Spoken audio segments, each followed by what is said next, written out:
PGR vai mirar nos cabeças deste esquema. E a gente sabe que os cabeças desse esquema pega Bolsonaro e pega Braga Neto e pega o Cid também. A gente tem aqui a matéria do DCM, então a manchete, inquérito do golpe, denúncia da PGR vai mirar cabeças do esquema. Tu chegaste a ficar também, assim, meio receoso, pessimista, ou tu já estava pessimista? Afinal de contas, como que tu está em relação a isso? Dá para dizer que agora não há a mínima possibilidade disso ser arquivado, de pedir novas diligências? Como é que tu está percebendo esse encaminhamento no fevereiro que abriu com tanta promessa e que a gente está aí numa angústia até o carnaval? Então, professor, eu não me chamaria de pessimista, não, porque, assim, a gente está vivendo um momento no Brasil em que a extrema-direita está querendo criar uma onda, querendo criar um momento para pautar algumas coisas que são de seu interesse. Então, assim, já havia uma expectativa do PGR fazer essa denúncia, o que, para mim, é diferente do que havia uma expectativa, é essa ideia de fatiar as denúncias, ou seja, de oferecer 3 denúncias, uma por conta da falsificação do cartão de vacina, uma por conta da venda das joias e outra por conta da tentativa de golpe de Estado. Por quê? Porque durante meses se discutiu, porque essas primeiras denúncias da falsificação do cartão de vacina e da venda das joias, o inquérito da Polícia Federal já acabou faz um tempão, né?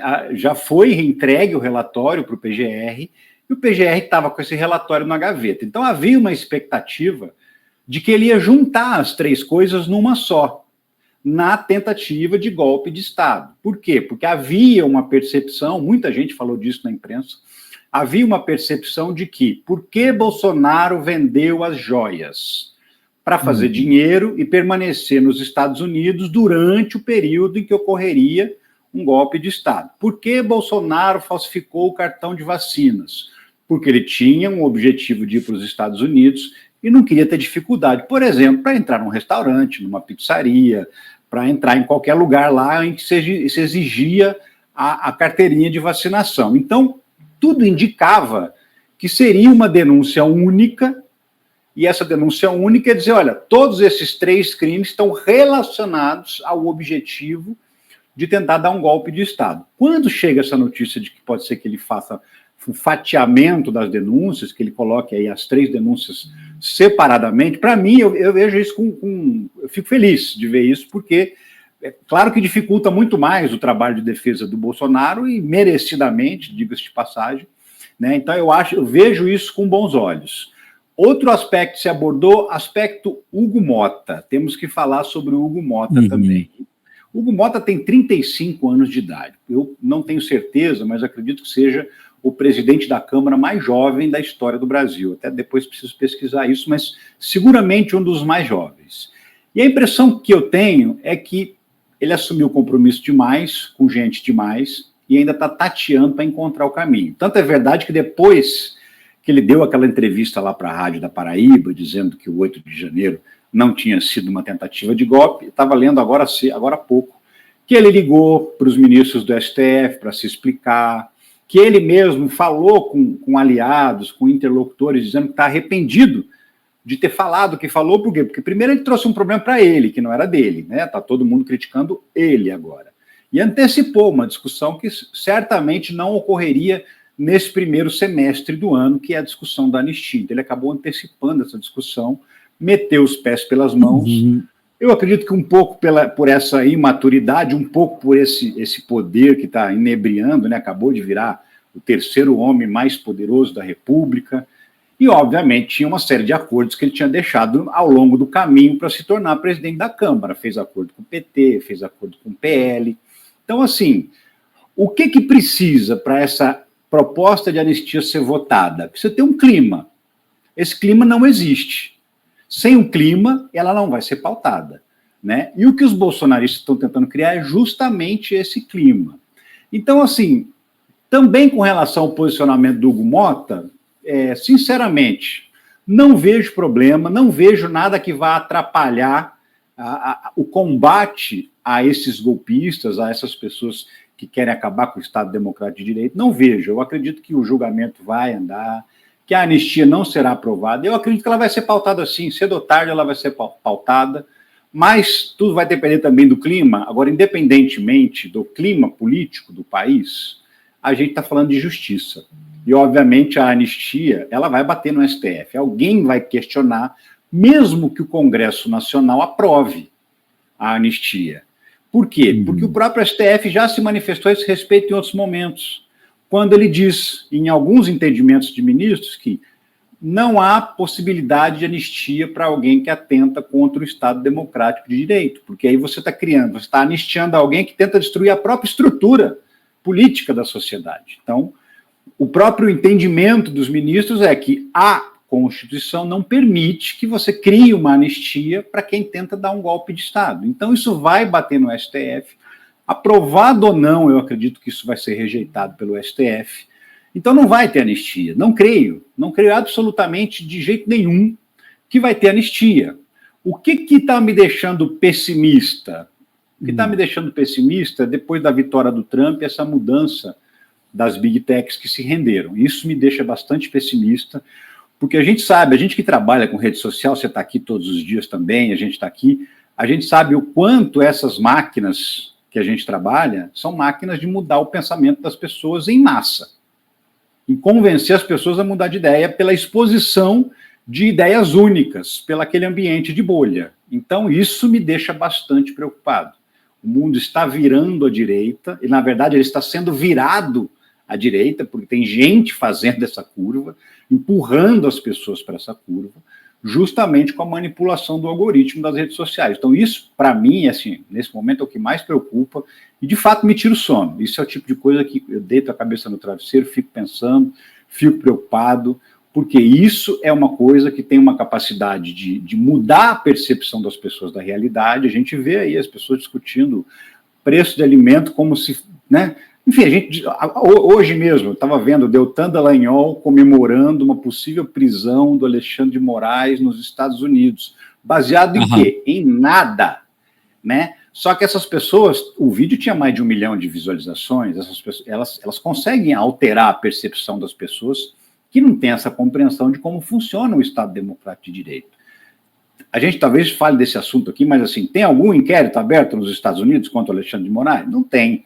Não, não tem absolutamente deles lá? Não tem. Ninguém é preso porque o Trump manda, porque o Elon Musk manda, ou porque um juiz resolve falar, na verdade, tá aqui, vou mandar prender. Não existe isso. Na verdade, há a possibilidade do Bolsonaro e sua turma serem julgados também nos Estados Unidos. Essa há pela questão das joias e das vacinas, mas sobretudo pelas joias. Exatamente. Por uma questão de cooperação entre as polícias. Essa há a possibilidade. Até foi levantado isso. Agora, dizer que o Xandão pode, não. Mas eu tenho bastante coisa para conversar contigo, e aí para a gente ir fatiando, vou usar agora o termo que estão falando do processo que vai ser fatiado. Aqui nós temos na tela o Hugo Motta do lado do Eduardo Cunha. E por que eu coloquei essa foto aqui? Porque na Globo News, a Daniela Lima fez um comentário que viralizou a respeito do Hugo Motta, e que eu acho que é importante a gente também acompanhar esse comentário, porque fala justamente dessa linha de vínculo com o Eduardo Cunha, se não um político, mas de métodos. Vamos ver aqui. O que eu tenho de referência do Hugo Motta é, primeiro, uma cria do Eduardo Cunha, né, um filho de uma pequena dinastia de políticos do Nordeste, que está, portanto, acostumado a trabalhar e operar na ideia do meu reduto, minha vida. Com o Eduardo Cunha, ele foi, diante de todas as provas, diante de toda a crise, até o limite da cassação, inclusive votando contra a cassação do Eduardo Cunha, e depois se juntou ali ao atual presidente do PP, senador Ciro Nogueira, que é um dos políticos mais experimentados que eu já conheci, joga muito, e foi, por isso mesmo, ministro da Casa Civil de Bolsonaro. Só está assustado quem não se deu o trabalho de ler a biografia ou que é conhecido de Hugo Motta, porque o padrinho dele é o ministro da Casa Civil do Bolsonaro, que, por óbvio, inclusive, já voltando aqui para o nosso trabalho de grupo, defende a anistia, defende a reversão da inelegibilidade. Então, assim, a raiz, a árvore dele é essa. Se o fruto foi cair longe da árvore dessa vez, desconheço. Então, é uma questão importante a ser vista, né? Ciro Nogueira, apadrinhado do Ciro Nogueira, esticou o máximo a corda na época da cassação do Eduardo Cunha, votando contra a cassação. Então, há uma biografia E aí a pergunta que eu te faço talvez não seja nem uma pergunta muito fácil da gente chegar a alguma resposta, de repente a gente nem chegue. Sabia-se disso? Quando o Partido dos Trabalhadores define o apoio na eleição para os presidentes das casas do Congresso, sabia-se disso. Eu não quero imaginar que não havia conhecimento lá dentro, claro que sabem. Então estão jogando com as possibilidades. E a partir do momento que o governo começa a criar algumas rusgas com o Hugo Mota, essas rusgas talvez sejam também já esperadas. Como é que tu vê essa questão dessa frente ampla e da tal governabilidade que, inclusive, apoia as eleições de alguns nomes para o Congresso e acaba tendo que administrar isso? Há limites para essa tal coalizão? Professor, eu acho que enquanto a esquerda for minoria no Congresso, não há muito caminho, na verdade, porque assim, eu estava vendo agora há pouco, enquanto o senhor falava, um comentário aqui no chat dizendo o erro do PT foi deixar esse cara ser presidente da Câmara dos Deputados. O PT não podia impedir, porque ele não tem voto suficiente para isso. Se você somar toda a esquerda no Congresso Nacional, toda, ela tem 130 e poucos deputados, e mesmo assim a gente sabe que tem gente que está filiado a um partido considerado do bloco de esquerda, mas que se comporta como um parlamentar de direita. Tem vários partidos que têm elementos com essa característica. Então, nem dá esses 130 e poucos que a gente está fazendo a conta aqui. Então, assim, o que aconteceria se o PT resolvesse comprar a briga e falar, não vamos apoiar o Hugo Mota? Ele perderia a eleição, não teria participação em nenhuma comissão da Câmara, nenhum agrupamento que discute, né, temas, assuntos temáticos, e ainda por cima ficaria exatamente na mesma situação que a Dilma ficou lá atrás, na mão do Eduardo Cunha, quando ela tentou lançar um candidato a presidente e o governo não conseguiu fazer esse presidente. Então, assim, hoje a gente tem um presidente da República que caminha sobre a brasa, lentamente, com todo cuidado, porque um deslize, um escorregão pode representar um tombo fatal.